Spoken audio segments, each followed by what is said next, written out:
Welcome to the Determined People podcast. We are committed to spreading encouragement, strength, and hope to a world in desperate need of it.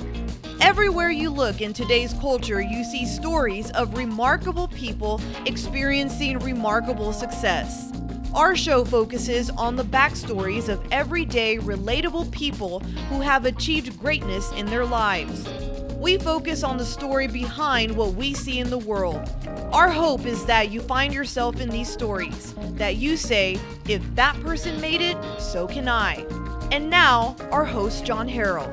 Hello everyone, welcome to the show. Thank you for being here. If you would do me a favor, hit the subscribe button. We are committed to spreading encouragement, strength, and hope into a world that's in desperate need of those things. And I think you'll agree, our world, our divided world needs those things. We need to build bridges together, not be divisive. So if you would do that, I would appreciate it. Our guest today is no stranger on drawing into her inner strength and needing hope.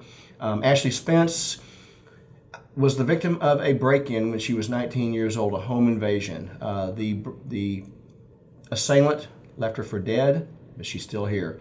And she has dedicated her life to a higher purpose, and we're going to hear about the DNA Justice Project today. So Ashley, welcome to the show. Thank you for being here. Thank you so much for having me. It's an honor. So I want to gently go through this without going through any details or anything, but you were 19 years old in college. What happened? I was 19. I was so excited to begin my sophomore year. I was at Arizona State, born and raised in Austin, moved away.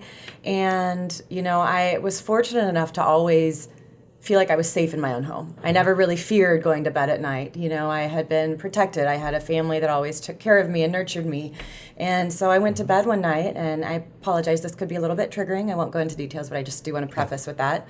And in the middle of the night, an intruder came into my apartment, smothered my face with a pillow, and began to rape, beat, and nearly killed me. I unfortunately had to endure this torture for hours, but thank goodness I survived.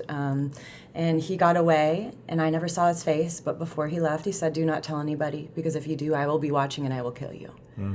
But, by the grace of God, I survived, and I'm here today. I immediately went to detectives, worked day and night, but in the very beginning, there just were no leads.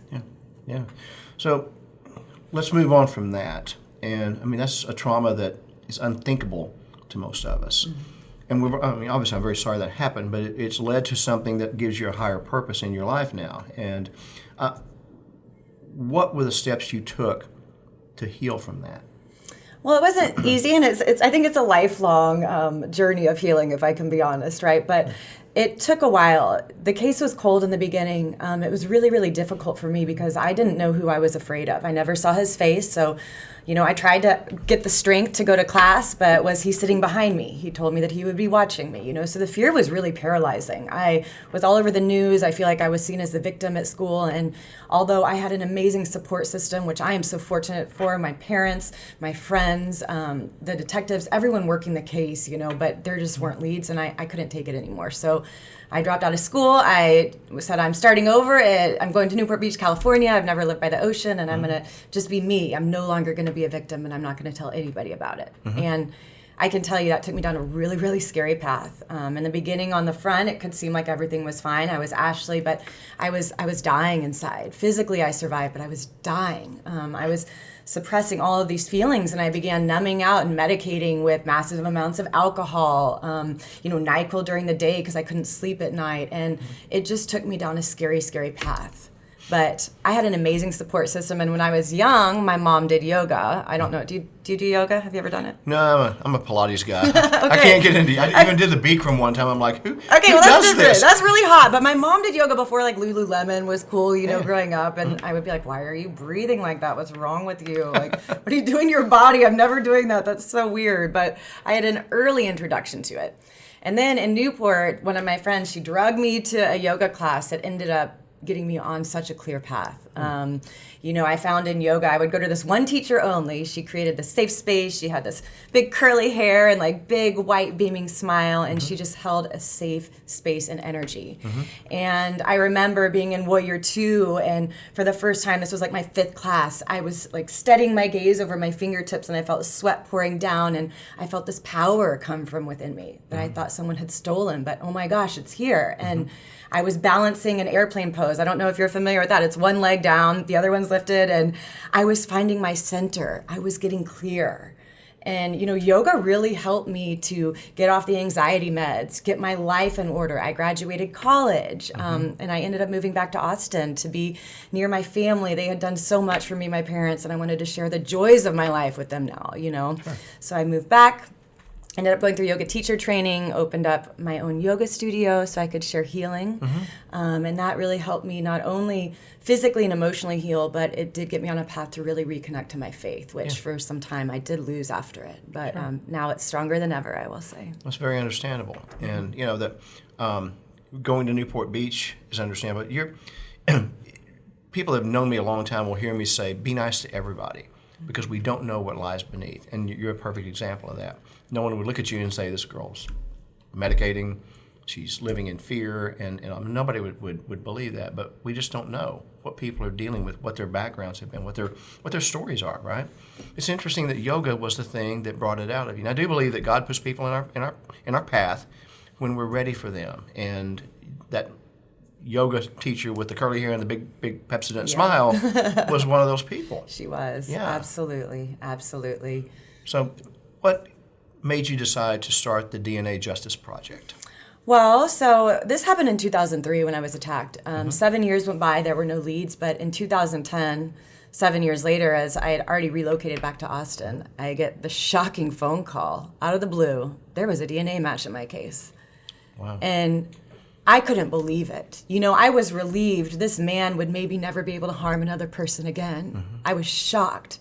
And part of me was a little mad. Like, I had worked so hard to try to heal. I'd gotten myself out from the depths of despair, and I had a yoga studio, and I felt like I was getting my life together. Like, why now? I can't take it. I'm not strong enough. But ironically, this happened to me at Arizona State, and he was arrested in California, Newport Beach, California, to be exact. Wow. So I moved to Newport Beach to escape this monster, but in reality, I moved to the very city that he lived with a wife and a child.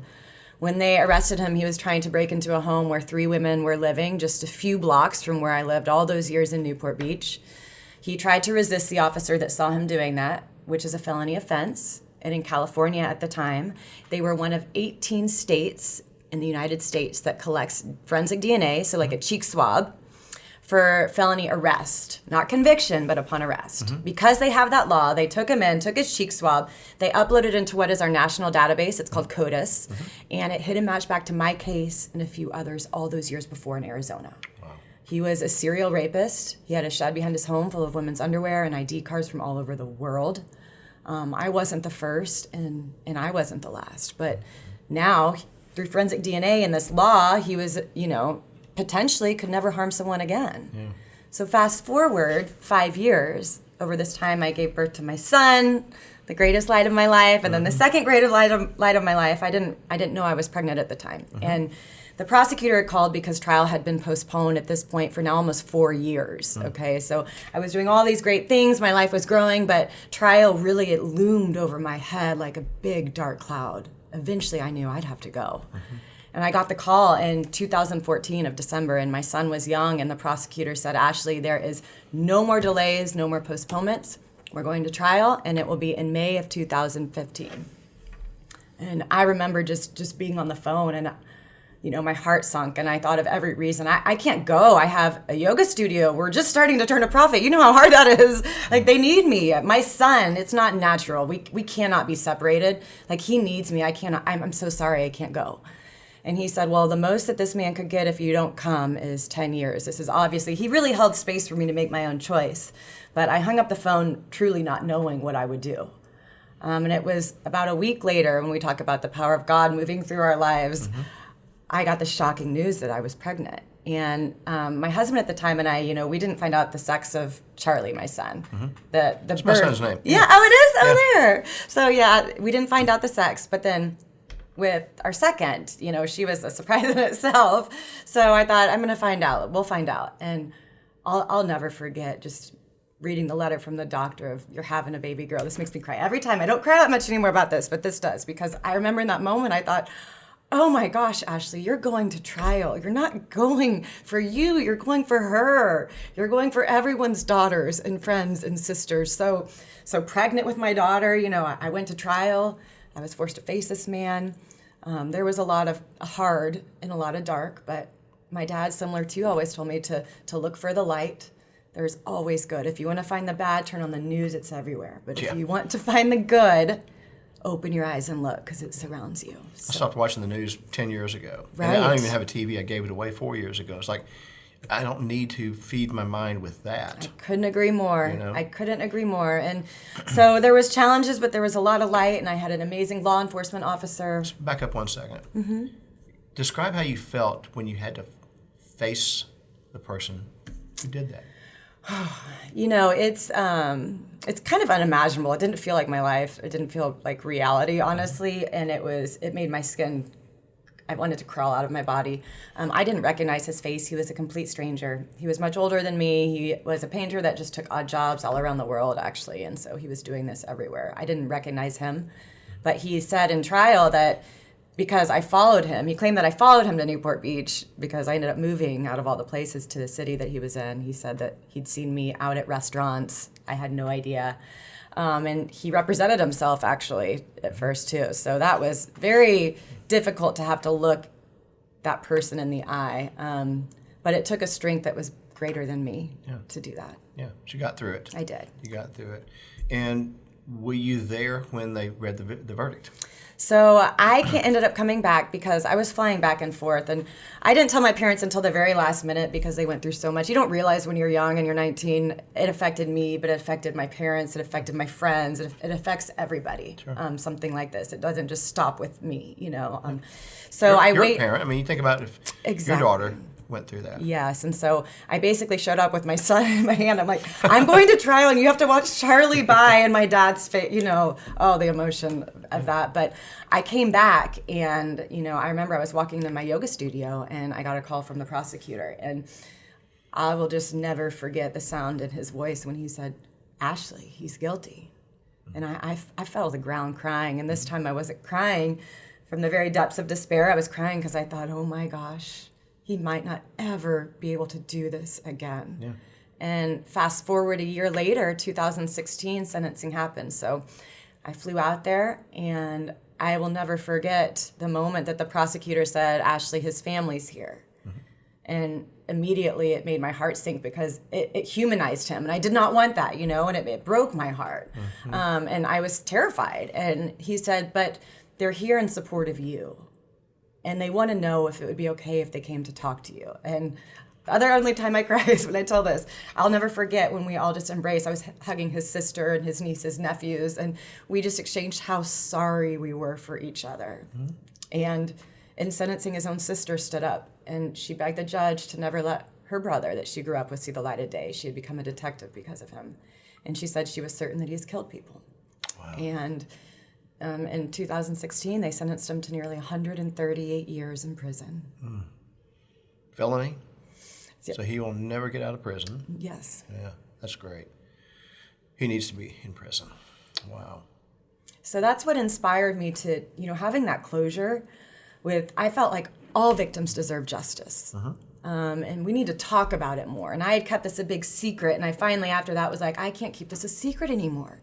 I have to talk about it. And I can tell you, at my studio, I began to share parts of my story. And I had not only people that were my clients and students and longtime friends and family, I had letters written in from all over the country of people sharing their story with me of an attack that had happened to them that they had never talked about in return.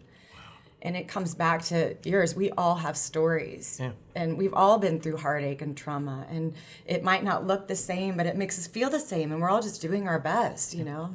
Yeah, but it's, you know, it's funny when you actually put yourself out there like that, because you're talking about something that most people will keep quiet. Yes. They don't want to talk about. I wrote a book about my life and being a victim of emotional and physical abuse by both my parents. Mm-hmm. And I found out there's a lot of people who shared the same story.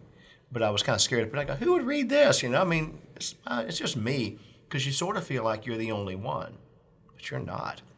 A lot of people are dealing with some very painful trauma that they want to work through. And what I would say is I applaud you for being so open about that, because it gives people the strength to go, maybe if she can do it, maybe I can too. And that's the theme of this show, is hopefully somebody will find themselves in your story and go, gosh, if Ashley did it, I can too. And it inspires them to go out and seek healing and seek justice, or whatever that looks like for them, because it's their life, and their life matters, their life is important. So this year, you were testifying in front of the House and Senate of the Texas Legislature in committee, I guess, correct? Yes. Yes, and tell me about that. How was that? I never knew I would be doing this, from the yoga studio girl to the political girl. I didn't know, but I had been testifying on the side, actually. So I had my studio in 2019. We got a version. So I advocate now, and not to bore you all too much, but with DNA. So the law that my perpetrator was arrested from, at the time 18 states had, upon all felony arrests, DNA is taken. Right now, every state in the U.S., all 50, take DNA upon conviction. And then 30 take for certain violent felonies. The reason that I became very shocked and passionate about this particular subject is because as the law stands in Arizona, where I was raped, if my perpetrator was arrested, he was driving down attacking college girls my age, he would still be free to rape and harm other women, because resisting the police officer is a felony that they would not swab the cheek for. That was the same with Texas.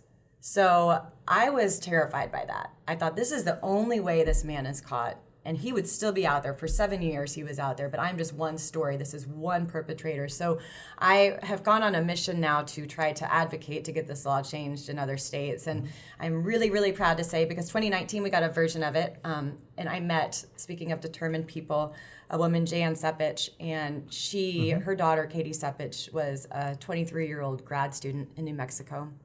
She ended up being raped and very violently murdered just a couple weeks after my attack. Jan and her family dedicated their whole life to this, because had they had this law in New Mexico at the time of their daughter's murder, they would have found their perpetrator 3 months instead of 3 years.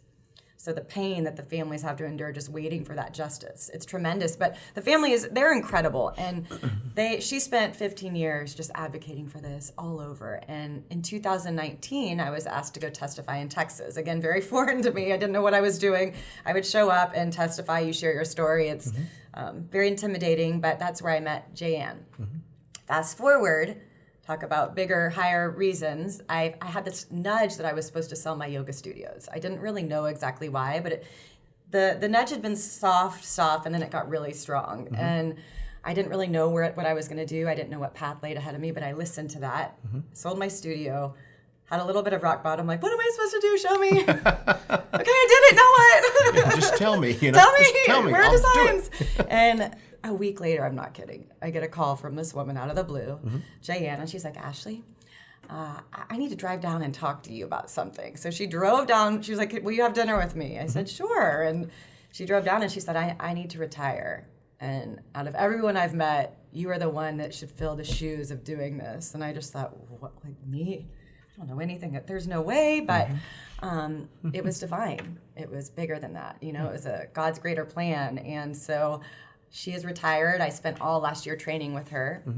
In 2019, we got the certain violent felonies passed in Texas. And then this last year, it was my first year kind of on my own with this big work, even though I was calling her all the time, She serves on your board. She does. Yeah. Her and I are very close. We talk all the time. But it was, so I testify. What you have to do is, so you get a bill sponsor, and Representative Smith was our bill sponsor, and he's wonderful. Just wonderful, wonderful person, champion for such good. And so I had to testify in front of the House. It got through. And then Senator Crichton carried it on the Senate side, testified there. And I took my kids up because they said that it passed through both, which was really exciting. And in the Senate chamber, I took my kids up that day. And they don't know exactly what happened, but they do know. I don't shield them from what I do, because I do have to travel a lot. It's my time. I want them to know that it's for a greater purpose. They know that Mommy went through something really hard, and now she tries to change laws, as best she can to keep people safe. And so I took them up there, and we walked all around the Capitol, and they sat in the Senate chamber, and they got to experience that feeling, which is so incredible, because I've had a lot of really hard losses in this work too, legislatively. But to get that one across the line, and to be where my children live, and to know that this very law is how my perpetrator was caught, and to know that on September 1st of this year, this will become a law in Texas, and thinking of the lives that we will save, the crimes we'll prevent, the people we can exonerate through this. It's a feeling unlike any other. So I can't imagine, but I would say that's a bipartisan issue. I don't know how anybody could make that Republican versus Democrat. It is a bipartisan issue because it's about justice. So you were in the grocery store, I think, when you heard that the law had passed. Did you do a little happy dance, or what? Did you I was scream crying. out? Well, we knew the law passed, but then you never know because the governor can veto whatever, Sure. So it's you can never be confident until it's like I've learned, until it's inked and it's a law. So I was grocery shopping, and it was a Saturday, and I just got the news right away. It's been signed, it's a law, and I just started. I mean, I probably look crazy because I'm just crying like the biggest smile. I was like, what's wrong with that girl? It wouldn't be the first time, but it's a feeling unlike any other. It's bigger than me. And what you see on Instagram and life, it looks happy, great. It's a really hard job for me, and it can get very isolating, very lonely. I'm on the road a lot. I'm having to share my story to legislators and sell it, something that I know, and have to, be on, and then I come home to a hotel room that's not the nicest. I'm a nonprofit, and I'm by myself, and there is that there's a loneliness to it too, but it's worth it. And when you see it actually come in, and know that the lives that you can impact, it makes it all worth it. It's a healing from what happened to me. It's the purpose. Absolutely. What do you do to take care of yourself? I need to do that more. But no, I make sure, for me, working out, whether it's yoga, I got into running a lot, and anything to kind of clear my mind. Being out in nature is super healing for me. So the trail is my favorite place in the world. I need to get out there every day if I can. It's really hot right now, though, so it's a little bit of a struggle. But being in nature, the sunshine, moving my body, all of that, that's the way that I can stay at center and staying connected with my loved ones, my fiance, my kids, my family, just refilling and not talking about this. I always heard, put your work hat on, take it off, and then put your mom hat on, take it, the same thing. Just to compartmentalize it. Yeah, sure. and just as best as you can. Yeah, that way I can be present and just refill myself with my loved ones. Will you have any kind of celebration on September 1st?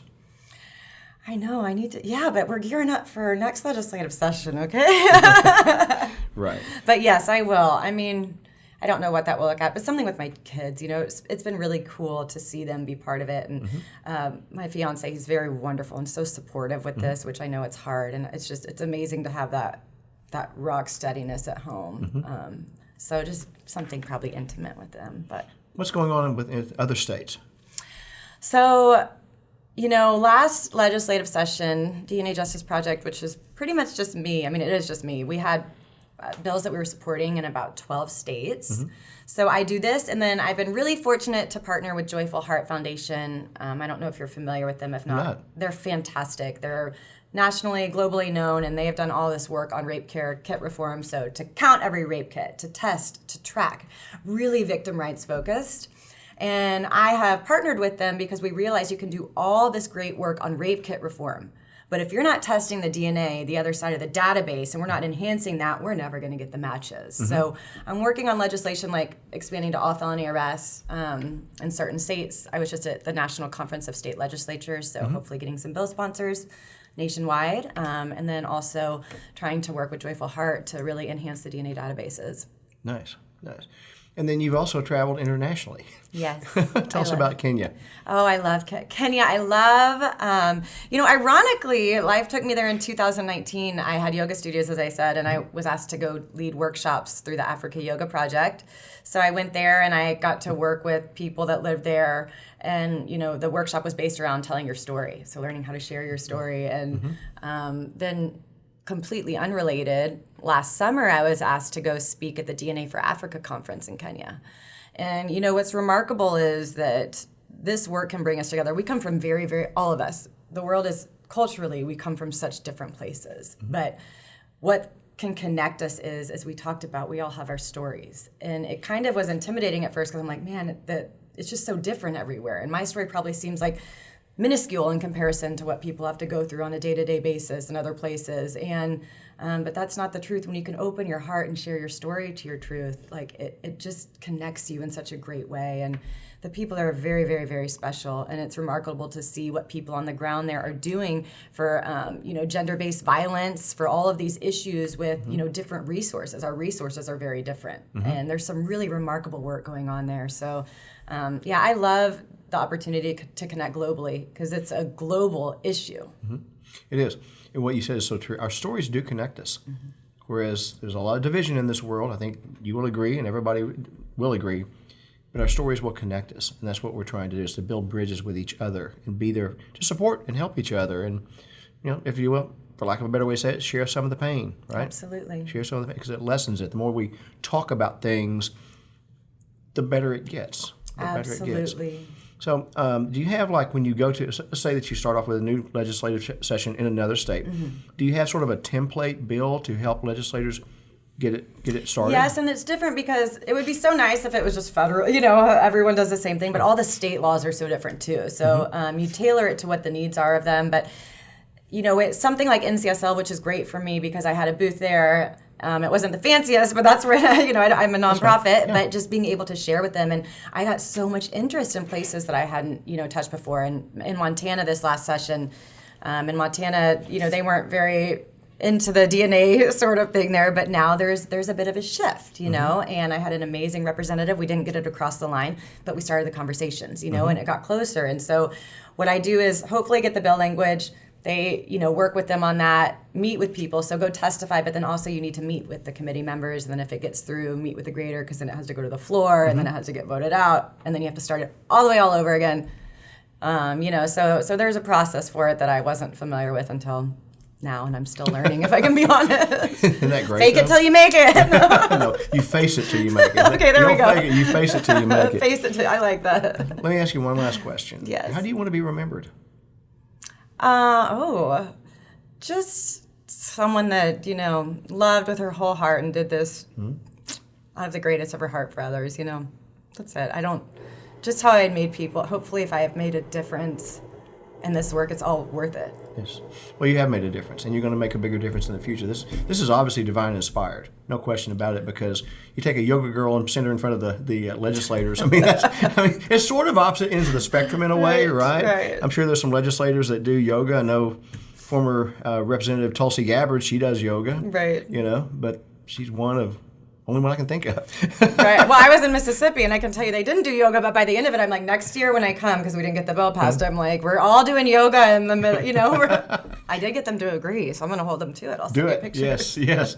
Make them. So anyways, anything else that you'd like for our audience to know about Ashley Spence? No, just thank you for this work that you do. I think it's so great to shed light. Some of my greatest heroes in life and people that I looked up to so much, it hasn't been easy at all, quite the opposite. Sure. They've had the hardest time, but they have come out and they focus on the light. And they share the bad, but they focus on the healing. And we all have the power to heal. We all have the strength. We just have to have that spark and then listen to it, or that nudge, or to know it's okay. It's messy and really hard, and it's imperfect. But we all have that strength. So I appreciate what you do. Oh, thank you. I'm glad you came. One last thought. It's kind of humorous, but when you're describing the airplane move on one leg and all that, I'm thinking, if I did that, I'd have to call in the National Transportation Safety Board because there would be a plane crash. It would be a disaster. I do stuff in Pilates. I'm like, they go, okay, let's go do this. This has got disaster written all over it for me, but I do it, and but that's how you learn. It's true. Speaking of face it till you make it, think of this when you get to a point where you're frustrated. Abraham Lincoln ran for office 8 times before he ever won anything. Wow. 8 times. Yeah. So you're on the right road. Oh, thank you. Thank you, Ashley, for coming in. I appreciate it. Thank you so much. I look forward to seeing everything that God has planned for you, because I know it's a lot. Thank you. Okay. I appreciate it. Absolutely. That's our show for today. Thank you, folks, for being here. And again, please spread the Determined People podcast with your friends, your family, people you don't like. Torture them with it. But no, we are spreading encouragement, strength, and hope, and we are committed to doing that. For those of you who listen to the audio podcast, I'm everywhere, iTunes, Spotify, you name it, I'm there. And I will be back tomorrow with another 1-minute message of inspiration and hope. Until then, everyone, be well.